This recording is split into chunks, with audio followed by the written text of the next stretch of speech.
جس وقت حضرت عیسیٰ علیہ السلام اور مہدی کے پیدائش کا وقت آئے گا، حالات خود بخود ویسے بن جائیں گے جیسے احادیث میں بیان کیے گئے ہیں۔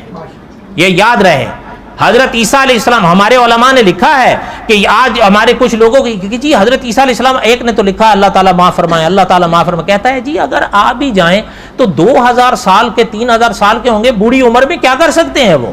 نقل کفر نباشت۔ یاد رکھو علماء نے لکھا ہے کہ حضرت عیسیٰ علیہ السلام کی روحانیت کا مقابلہ ان لوگوں کے بس کا کام نہیں ہے۔ حضرت عیسیٰ علیہ السلام کو جو قدرت نے سنبھال کے رکھا ہے کسی وجہ سے رکھا ہے، یہ یاد رہے۔ اور حضور نے خود فرمایا تھا، ان کی شان دیکھیں آپ تو مانے نہ مانے، ہو سکتا ہے نہ مانے آپ کے دل میں جو علامہ خالد محمود صاحب نے لکھا ہے کہ حضرت عیسیٰ علیہ السلام کا تو یہ مقام ہے جس وقت ان کو حضور سے رہنمائی کی ضرورت پڑے گی کہ حضور میری رہنمائی کریں، حضور کے روضے پر کھڑے ہو کر حضور سے بات کریں گے، سوال کریں گے، حضور جواب دیں گے۔ یہ ہمارے عقیدوں کی کتابوں میں لکھا ہے۔ آج لوگ کہتے ہیں جی کہاں لکھا ہے؟ لکھا ہوا ہے بھائی، تم نے نہیں پڑھا ہے تو کیا کریں؟